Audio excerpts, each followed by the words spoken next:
My name is Mark Rubin, and I'm a dream weaver. I hope these widgets help you.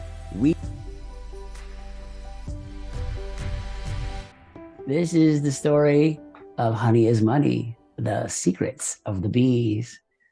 And this is a book I wrote with my friend Dan Rome. And I wrote this book with him after observing the bees in my backyard, thinking about how they live their lives and how the bee business of making honey is identical to the human business of making money. As I was watching them, at this point, I had discovered the ideas that the bees store honey in a hexagon, which is the most efficient shape, which requires the least amount of work to create the most amount of volume. And I thought, why would that be? And the answer is because time is honey. The idea there is that, like all living things, they want to do the least amount of work to buy the most amount of time.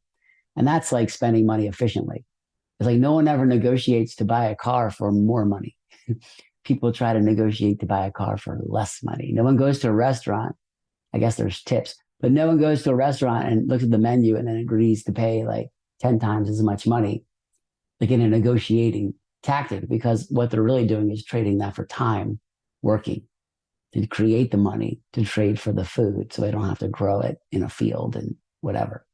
So since I knew that sugar is energy and the bees store it in the most efficient shape, and that means that time is honey, I knew that I would be able to uncover the other relationships between bee behavior and human behavior around those energy principles.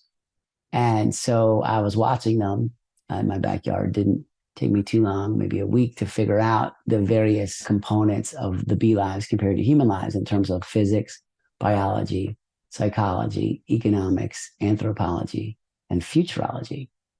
And within each of those 6 sections, there are 4 chapters in Honey is Money that describe these things in bee terms.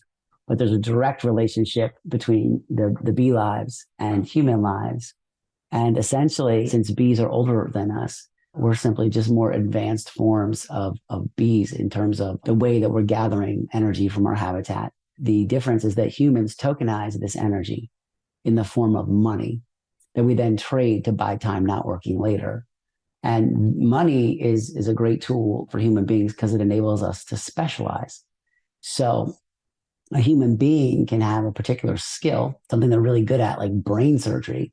And that human being won't have to like forage for food or grow corn or defend themselves from harm, because money enables us to be efficient with our work. And it's more efficient, just like the bees. The bees have special functions. You have basically 3 kinds of bees in a hive. You have a queen bee, whose job it is to lay eggs and reproduce.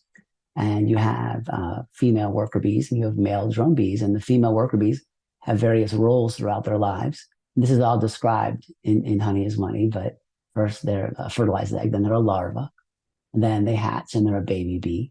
And then they're a nurse bee, which is a bee that takes care of baby bees. It's like a toddler in human terms because they can't fly yet. And then they become a wax bee, which is they create wax in the hive and repair the hive and expand the hive because they're not strong enough to leave the hive.